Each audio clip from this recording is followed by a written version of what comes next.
Welcome to the fourth video of eLearning Module 3. This is the last video for this module, so congratulations on making it this far. We're going to talk about World War II. And World War II is globalization's worst, and let's turn on my pen. I keep forgetting to do it before I start the video. That's a laser pointer. There we go. All right. So globalization's worst consequence, and World War II is also why the United States became a superpower. And so the World War II is the most deadly conflict in world history.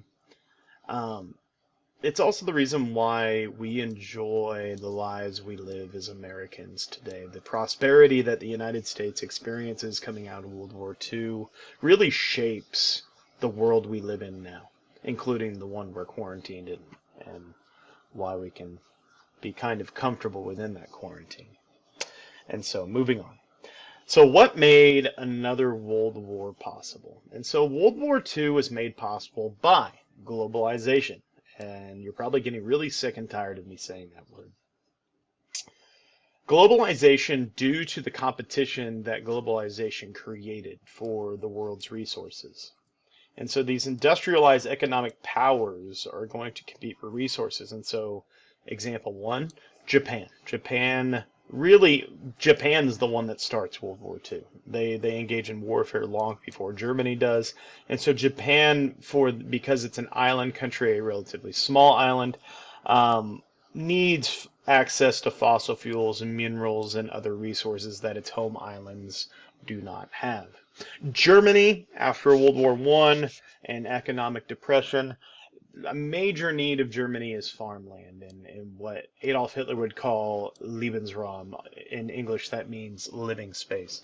And this living space would go to support a growing population. And a large population is a necessity in an industrialized power. You need a large population in order to work in those factories and create the material you need for economic prosperity. And so World War II is going to be caused by globalization because of this competition, this need to make money and have the resources you need to make that money. Another thing that makes World War II possible is technology. Further technological development, the airplane first seen in World War I, as we mentioned in the last video, made warfare much more far-reaching, where no one, including civilians hundreds and thousands of miles away, were safe. And so no one is safe in World War II. And so the airplane, we mentioned earlier in the previous video, machine guns, tanks, so on, bombing, aerial bombing, it's all going to come back in World War II, along with submarines. World War I is another cause or something that makes World War II possible. And so the Treaty of Versailles, this peace treaty after World War I, it's going to cause resentment in Germany. And this is going to lead to the rise of Adolf Hitler, who used also the conditions created by the Treaty of Versailles. Germany had to pay an enormous war reparation debt to the Allies, France, Britain, the United States. And so this is going to cause poverty and embarrassment in Germany, and this is going to create the perfect storm where someone like Adolf Hitler is going to be able to manipulate people to give him power. In my U.S. history class, I spend like a week and a half, 2 weeks talking about this. I literally just spent a couple of minutes. And so, but this in a nutshell is why World War II happened and what made it possible.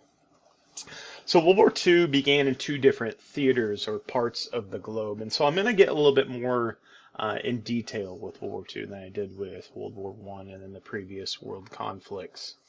The Pacific Theater is where Japan started the war. And so actually Japan invades China in 1931, and specifically northern China, this region called Manchuria here. And so there are rich iron and mineral deposits in Manchuria, and Manchuria is part of China. Japan invades it. They also invade Korea, and something that we aren't able to talk about, but we do normally focus on the course, is the concept of comfort women. And Japan basically enslaves Korean women to be used as sex slaves during the entirety of World War II. to support their land troops in China. And so Japan invades northern China, aka Manchuria, and then also invades into lower China. Germany in the European theater, and let's go ahead and delete my ink on the slide. There we go. Germany is going to invade Poland in 1939, and so our European war will start with that. The United States will not be involved in any of this until after 1941. The United States was involved in providing war material with its factories to the Allied powers like Great Britain and France, and then eventually France surrenders. The Soviet Union eventually, after Hitler decides it's a great idea to go that way, which is not a good idea. And then the United States also providing aid to China. But it's not until December of 1941, with the Japanese attack on Pearl Harbor, the United States gets involved. And so who gets involved in World War II? Dozens of countries. It's truly a world war. But primarily, Axis powers are Germany, led by Hitler, Italy, led by Mussolini, and Japan by Hideki Tojo. The Allied powers are going to be Great Britain, the Soviet Union, the United States. Those are the big three. But there also will be the many smaller countries in possessions of the British Empire. India does not take part during this time, and we will talk about Gandhi in later modules during eLearning, hopefully, as Gandhi led a protest where Indians refrained from helping the British Empire in World War II as a way to leverage independence for their country from Great Britain. So, moving on. And so if we look at it, we're going to keep going. So World War II, the where, naval fighting all over the globe, like World War I. I already talked about Europe, and so Europe is really then two theaters in and of itself. And so we have Eastern Europe, where we have the Soviet Union, led by that guy, Joseph Stalin, over here, and Germany, led by that guy, Adolf Hitler. And so Hitler is going to be engaged in a war on this eastern front here, where he invades Russia looking for oil in this southern part near the Black Sea. And then he also takes Poland, and he establishes German settlers into Poland, farmers to create food for his growing German population. But Hitler also invades and conquers France. He leaves Spain alone. He tries to invade Great Britain, but is never able to actually try to attempt the invasion, as the aerial war is lost by Hitler, and Winston Churchill is able to fight him off with the help of the United States providing ships, planes, money, and other materials to Great Britain until it joins the war in the very last month of 1941. Let's talk about the Pacific. I got to delete my ink. Let's delete my ink. There we go. So back to the Pacific theater.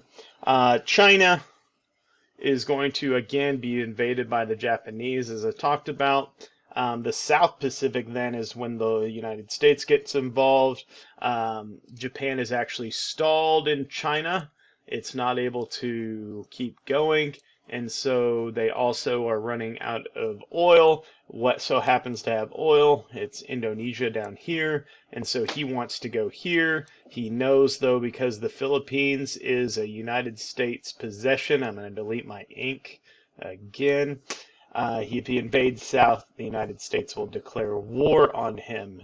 And so he knows war with the United States is inevitable.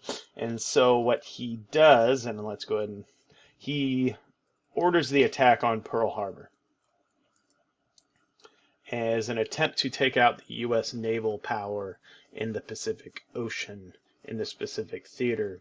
However, his attack's successful, but all of the U.S. carriers, aircraft carriers, those ships that carry planes, are not at Pearl Harbor, so he only defeats battleships, and this does not destroy U.S. naval power in the Pacific, the United States will quickly mobilize and start producing ships, planes by the thousands, and really the production power of an industrial America will defeat both Germany and Japan, and the United States, if you follow the blue lines, will slug its way through the South Pacific, north of Australia, back all the way to mainland Japan. And so the how: armored warfare, tanks, planes, ships, so on and so forth, widespread aerial bombing, millions will die, civilians included. This is the concept of total war, where no target is off limits. And so if we go to the consequences in the aftermath, over 60 million people will die worldwide. And Europe, over 6 million Jews are murdered during the Holocaust, and this is part of Hitler's final solution to the Jewish question. The word genocide is created, and this is a video if you Google it. And I'm not going to do it today, as this is something we'll do next week, where we'll discuss and start studying the concept of genocide. So the word genocide is created after World War II in response to the Jewish Holocaust. Nuclear weapons are developed and used, killing 140,000 people instantly. Another 140,000 die in the months following radiation poisoning. And so humans now have the ability to destroy the planet. And so I'm going to go ahead and start this video. August 9th, 1945. Hopefully you can hear it. The Nagasaki nuclear explosion. August 6th, 1945. The Hiroshima nuclear explosion. Since these World War II attacks, nuclear weapons have become even more powerful. The Hiroshima bomb produced an explosion of 15 kilotons. 1 kiloton equals the explosive power of 1,000 tons of TNT. If it was detonated in New York City's Times Square, this is what it would look like. The radius of the affected area would be almost a mile long. This yellow circle indicates the radius of the explosion's fireball. Within the red circle, fatalities are near 100%, and all concrete structures are damaged or demolished. Within the gray circle, most residential structures are destroyed, and there are massive injuries and fatalities. The orange circle indicates the area in which third-degree radiation burns occur. But the sheer destructive power of that explosion pales in comparison to the largest thermonuclear weapon currently in the United States arsenal, the B-83. Created in the late 1970s, the B-83 can produce an explosion of up to 1,200 kilotons, which is 80 times the Hiroshima explosion. That's the explosive power of 1.2 million tons of TNT. If dropped on New York City, the radius of the affected area would be over 7 miles. And so that video is going to go ahead and talk about the Tsar Bomba, which is the largest thermonuclear device in history. And literally we have thousands of these, tens of thousands of these types of weapons in our arsenals combined across the planet. And so if nuclear war were to happen, human civilization would be destroyed, and quite possibly there we go. Let's keep going. Finish this. So consequences and aftermath continued. The United Nations will be formed, and so our world government we have today in this example, globalization on the political level, is created. The United States and Soviet Union rise to become the world's only two superpowers, and will fight a Cold War for almost 50 years. Colonies around the world will achieve independence and become new countries in the decades that follow. And so those are the consequences in the aftermath of World War II. And World War II is a result of globalization, going all the way back to the 1400s. So that was World War II in roughly 15 minutes, which is completely inadequate. We could spend our entire lives studying World War II.